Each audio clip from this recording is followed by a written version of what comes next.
అది కూడా 50 ఓట్లు గరిష్టంగా గెలుచుకోవటం జరిగింది. అంతకుముందు మాకు 59 ఉంటే 27 మందిని కూటమి కొనుక్కుంది.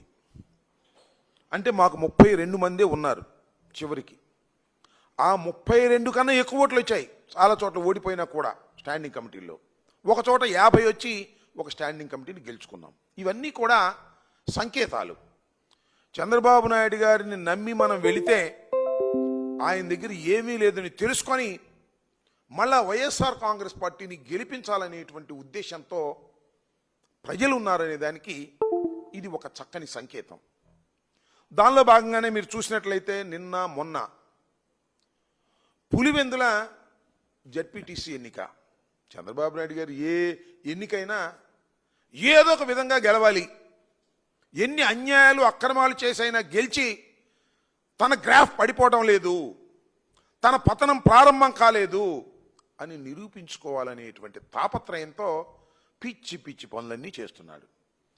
పులివెందుల వైఎస్ఆర్ కాంగ్రెస్ పార్టీ గెలుచుకున్నటువంటి జడ్పీటీసీ దురదృష్టవశాత్తు ఆ జడ్పీటీసీ యాక్సిడెంట్లో మరణిస్తే ఇప్పుడు ఎన్నిక పెట్టారు. ఇంకెంత ఉంది? 12 మాసాలు ఉంది. ఈ ఎన్నికలో ఏదో ఒక విధంగా గెలవాలి. డబ్బు ఖర్చు పెట్టన్నా గెలవాలి, అధికార దుర్వినియోగం చేసి గెలవాలి, లేదా బెదిరించన్నా గెలవాలి అనేటువంటి ఉద్దేశంతో ఎంటైర్ పోలీస్ యంత్రాంగాన్ని అంతా కూడా పెట్టుకొని ఏదో ఒక విధంగా గెలవాలనేటువంటి తాపత్రయంతో చంద్రబాబు నాయుడు గారు ఎంతకు దిగజారిపోయారో చెప్పాల్సిన అవసరం లేదు.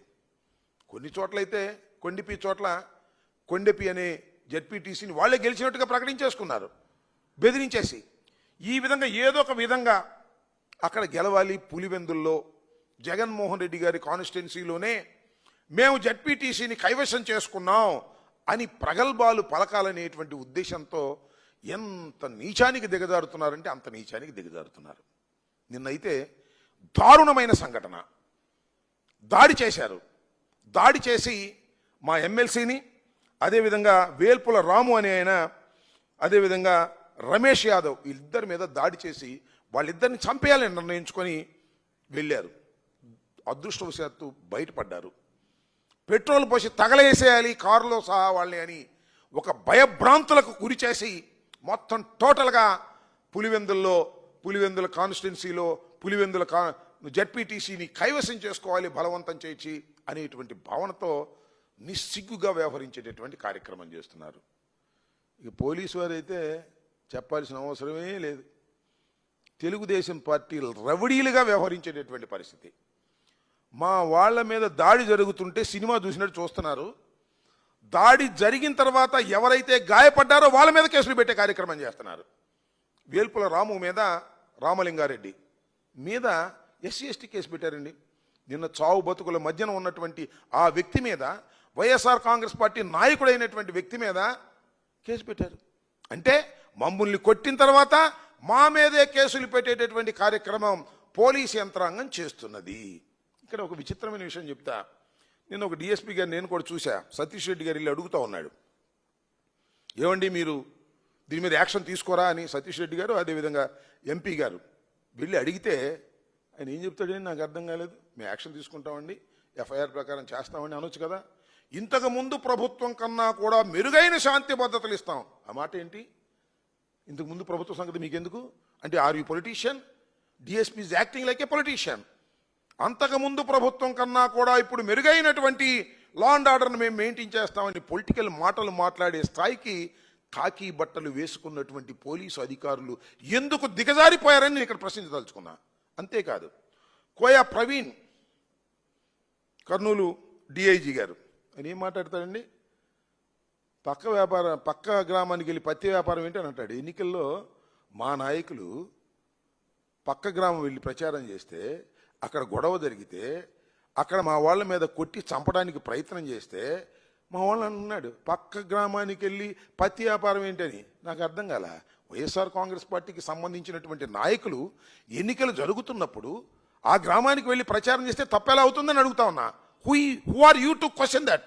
మీరు అక్కడ రక్షణ ఇవ్వాల్సినటువంటి బాధ్యత ఉంది, లా అండ్ ఆర్డర్ని కాపాడవలసినటువంటి బాధ్యత ఉంది. ఏం మాట్లాడతాడండి? పక్క గ్రామానికి వెళ్ళి పత్తి వ్యాపారం చేస్తే ఇలాంటి సంఘటనలే జరుగుతాయి. ఒకటి. రెండోది ఏమంటాడు? అసలు తలకాయలు తెగిపడిపోయాయి. మేము ఉండబట్టి తలకాయలు పగిలే వరకు ఆపాం. అంటే ఏంటి నీ ఉద్దేశం? తలకాయలు పగిలే వరకు ఎలవ చేసి తలకాయలు లేపకోకుండా జాగ్రత్త చేశావా? ఇదేనా ఒక ఐపీఎస్ ఆఫీసర్ మాట్లాడవలసినటువంటి పని? ఇలాంటి తప్పుడు మాటలు మాట్లాడి చంద్రబాబు సంఖ కింద చేరి ఈ కోయా ప్రవీణ్ అనేటువంటి డిఐజీ ఐపీఎస్ ఆఫీసర్ ప్రవర్తిస్తూ ఉంటే ఇంకా లా అండ్ ఆర్డర్ ఏముంటుంది?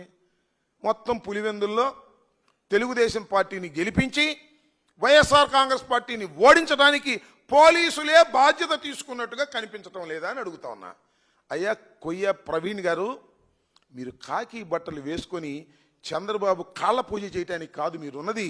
మీరు లా అండ్ ఆర్డర్ కాపాడటానికి, ఇలాంటి సంఘటనలు జరిగినప్పుడు తక్షణమే రియాక్ట్ కావడానికి మీకు ఆ హక్కులు ఉన్నాయి. మీరు అలా కారు.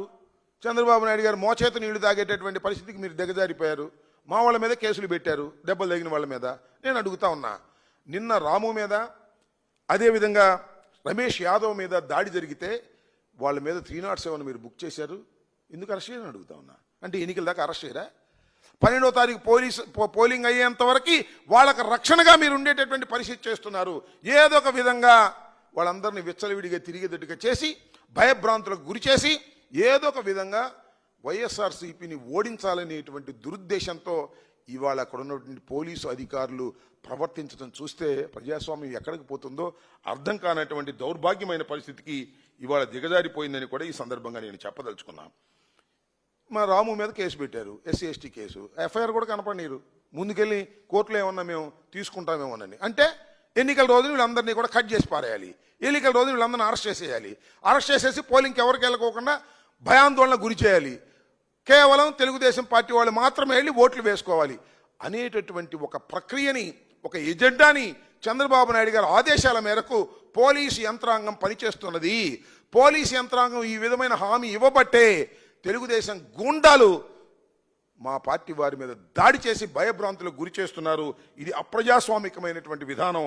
దీన్ని ప్రజలు గమనించాలని, ఇప్పటికైనా పోలీసు యంత్రాంగం సరైనటువంటి పద్ధతుల్లో వ్యవహరించి జడ్పీటీసీ ఎన్నికల్ని సక్రమంగా జరిగే విధంగా చేయవలసినటువంటి బాధ్యత ఎలక్షన్ కమిషన్కి, పోలీసు యంత్రాంగానికి ఉన్నదని ఈ సందర్భంగా చెప్పదలుచుకున్నాం. ఆ కోయా ప్రవీణ్ గారిని ఈ సందర్భంగా హెచ్చరించదలుచుకున్నాను. మీరు ఈ పత్తి వ్యాపారాల గురించో మిర్చి వ్యాపారాల గురించో మాట్లాడటం కాదు. మీరు లా అండ్ ఆర్డర్ను కాపాడవలసినటువంటి బాధ్యత మీకున్నది. మీరు అదుపు తప్పి ప్రవర్తిస్తే మాత్రం సమాజం మిమ్మల్ని సహించదని కూడా ఈ సందర్భంగా నేను చెప్పదలుచుకున్నాను. ఈ విధంగా ఏదో ఒక విధంగా పులివెందుల్లో గందరగోళం చేయాలనేటువంటి విధానాన్ని వైఎస్ఆర్ కాంగ్రెస్ పార్టీ తీవ్రంగా ఖండిస్తుందని, అనేకమైన దాడులు చేసి భయపెట్టే కార్యక్రమాలు చేయటాన్ని కూడా నివారించవలసినటువంటి బాధ్యత అటు ఎలక్షన్ కమిషన్కి, ఇటు పోలీసు యంత్రాంగానికి ఉన్నదని ఈ సందర్భంగా నేను విజ్ఞప్తి చేయదలుచుకున్నాను. ఇకపోతే చంద్రబాబు నాయుడు గారి కేబినెట్ సమావేశం జరిగింది. దానిలో అనేకమైన నిర్ణయాలు తీసుకున్నారు. ప్రధానంగా 3 నిర్ణయాల గురించి మీకు బ్రీఫ్ చేయాలని నేను అనుకుంటున్నాను. దానిలో సింగపూర్ వ్యవహారం, అది సామెత చెప్పినట్టుగా ఇటువరకు ఒక సామెత ఉండేది చూశారు కదా, అద్దంకి సింగడు వెళ్ళాడని. ఇప్పుడు ఆ సామెత కొద్దిగా మారింది, అద్దంకి సింగపూర్ వెళ్ళాడని ఆ సామెతగా ఉంది. చంద్రబాబు నాయుడు గారు కుమార సమేతంగా లావాదేవీలు తేల్చుకోవడానికి సింగపూర్లో మరి పెట్టుబడులు పెట్టారో, రావాల్సిన డబ్బులు కోసం వెళ్ళారో, సింగపూర్ వెళ్ళి 5 రోజుల పాటు అక్కడ పర్యటన చేశారు. ఏమి సాధించారు మీరు? అక్కడికి వెళ్ళి మళ్ళీ సింగర్లాగానే తిరిగి వచ్చారు.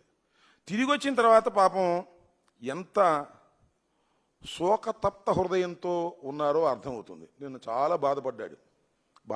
మరి లక్షల కోట్లు కాజేయాలనేటువంటి ఒక దురుద్దేశంతో సింగపూర్ పర్యటనకు వెళ్ళినటువంటి నారా చంద్రబాబు నాయుడు గారు, నారా లోకేష్ గారికి అక్కడ గిట్టకపోయేసరికి ఎంత బాధపడాలో అంత బాధపడి మా మీద బురదజల్లే కార్యక్రమం చేస్తున్నాడు. అసలు ఒక చిన్న విషయం అండి, చంద్రబాబు నాయుడు గారిని అడుగుతున్నా, లోకేష్ గారిని అడుగుతా ఉన్నా, రాష్ట్ర ప్రజలను కూడా ఆలోచించమని ఈ సందర్భంగా నేను చెప్పదలుచుకున్నా. సింగపూర్ ప్రభుత్వానికి ఏమి సంబంధం? అసలు సింగపూర్ ప్రభుత్వానికి సంబంధమే లేదు. సింగపూర్లో ఉన్నటువంటి కొన్ని కంపెనీలు, మన రాష్ట్రంలో కొన్ని ప్రైవేట్ కంపెనీలు ఉన్నాయి కదా, అలాంటి కంపెనీలు వాళ్ళు ఇక్కడ పెట్టుబడి పెట్టడానికి వచ్చారు ముందుకు. సింగపూర్ ప్రభుత్వమే పెట్టుబడి పెట్టడానికి వచ్చింది అనేటువంటి మాటలు చెప్పి ప్రజల్ని నమ్మించడానికి మీరు ప్రయత్నం గతంలో చేశారు. దానిలో ఒక మాట చెప్తాను. పార్లమెంట్ సభ్యుడు, సింగపూర్కు సంబంధించినటువంటి పార్లమెంట్ సభ్యుడు లియోన్ ఫెలీలా అనే ఆయన పార్లమెంట్లో క్వశ్చన్ వేశాడు. ఎప్పుడు 2019లో ఏం వేశాడంటే, చంద్రబాబు ఫ్రెండ్ ఈశ్వర్ని అడిగాడు, అసలు సింగపూర్ ప్రభుత్వం ఏపీ ప్రభుత్వానికి ఏమైనా సంబంధం ఉందా, సింగపూర్ ప్రభుత్వం పెట్టుబడులు పెడుతుందా అని అడిగాడు. అడిగితే పార్లమెంటు సాక్షిగా, సింగపూర్ పార్లమెంటు సాక్షిగా చెప్పింది ఒకటే, సింగపూర్ ప్రభుత్వం పెట్టుబడులు పెట్టడం లేదు. గవర్నమెంట్కి సింగపూర్ గవర్నమెంట్కి ఆంధ్రప్రదేశ్ గవర్నమెంట్కి ఏ విధమైన సంబంధం లేదు. కొన్ని ప్రైవేటు కంపెనీలు, కేవలం కొన్ని ప్రైవేటు కంపెనీలు, సింగపూర్లో ఉన్నటువంటి కొన్ని ప్రైవేటు కంపెనీలు ఆంధ్రప్రదేశ్ ప్రభుత్వంతో ఒడంబడికలు చేసుకున్నాయి. ఆ ఒడంబడికలు ఇంకా ప్రాథమిక దశలో ఉన్నాయి అని 2019లో పార్లమెంటులో ఇచ్చినటువంటి సమాధానం. దీన్ని బట్టి ఏమర్థమవుతుంది? సింగపూర్ ప్రభుత్వానికి రాజధాని నిర్మాణంలో ఏ విధమైన సంబంధం లేదు.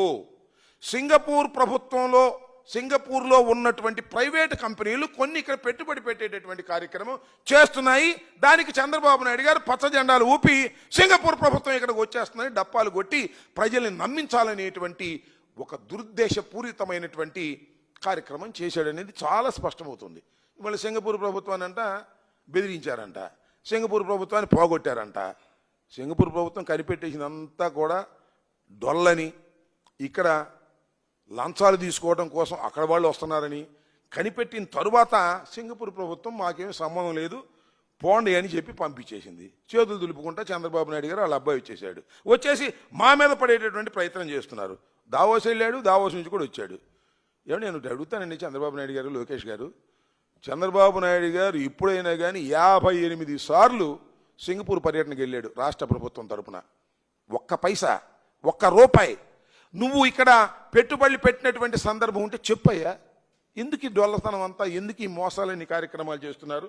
ఎంత విచిత్రం అంటే, రాజధాని ఏరియాలో సీడ్ క్యాపిటల్ కోసం 1691 ఎకరం కేటాయిస్తే దానిలో 58% సింగపూర్ కంపెనీలకి అంటే ప్రైవేట్ కంపెనీలకి 58%, మనకు మాత్రం 42%. వాళ్ళు ₹1 పెట్టుబడి పెట్టరంట. మనమే 18,000 కోట్లు మనం పెట్టుబడి పెడతామంటే వాళ్ళు వచ్చి డిజైన్లు ఇస్తారంట.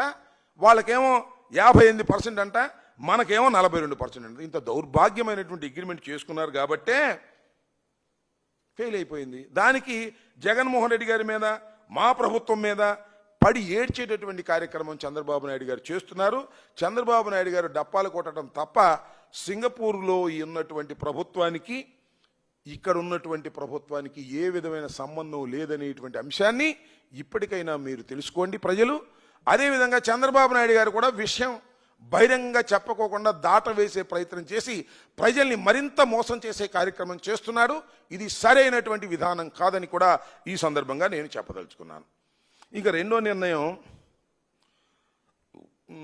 సింగపూర్ తర్వాత ఆర్టీసీ ఉచిత బస్సు, దానికి ఏదో పేరు పెట్టారండి, లిక్కర్ కాదు, స్త్రీ శక్తి. ఇవాళ వాళ్ళ అఫీషియల్ పేపర్లో రాస్తున్నారు, లోకేష్ చొరవతో ఈ నిర్ణయం తీసుకున్నారంట. 14 మాసాల తరువాత, ఎమ్మటే కాదు, ప్రభుత్వం వచ్చి 14 మాసాలు అయింది. దానికి లోకేష్ చొరవతో తీసుకున్నారు. లోకేష్ చొరవ లేకపోతే తీసుకునే వాళ్ళు కాదనమాట. అసలు మీరేమి నిర్ణయం తీసుకున్నారు? ఎంత మోసం చేశారు? మహిళలకు మీరేం చెప్పారు? ఎన్నికలకు ముందు మహిళలకు ఏం చెప్పారు? ఇవాళ మీరేం చేస్తున్నారు? ఎంత మోసం చేస్తున్నారు? ఇది కూడా అరకొరగా చేసి మళ్ళా మహిళలను మోసం చేసేటటువంటి కార్యక్రమం చేస్తున్నటువంటి ఒక దౌర్భాగ్యమైనటువంటి కార్యక్రమానికి వాళ్ళు తెరలేపారు. ఆఫ్టర్ 14 months మీరేం చెప్పారో ఒక్కసారి చూడమని కూడా ఈ సందర్భంగా మనవి చేస్తున్నా. చంద్రబాబు నాయుడు గారు ఏం చెప్పారో, వాళ్ళు అడ్వర్టైజ్మెంట్స్ ఏం చెప్పారో ఒక్కసారి రాష్ట్ర ప్రజానీకం తెలుసుకోవాల్సినటువంటి బాధ్యత ఉన్నదని ఈ సందర్భంగా నేను చెప్పదలుచుకున్నాను. ఒకసారి ప్లే చేయండి. అది ఒక కప్పు టీ కూడా ఇవ్వాలని అంత బిజీయా? ఏం రాస్తున్నావు? మనం మొక్కులు తీర్చాలండి. ఆ యాత్రకు లిస్ట్ ప్రిపేర్ చేస్తున్నా. 5 సంవత్సరాల నుంచి అడుగుతున్నాం తీసుకెళ్ళండి అని. వీటన్నిటికీ ఇంత ఖర్చుకి నా దగ్గర డబ్బులు లేవమ్మా. మన పరిస్థితి నాకు తెలీదా అండి, కానీ మీరు ఒక పని చేస్తే మన ఖర్చు నుంచి సగం తగ్గించుకోవచ్చు.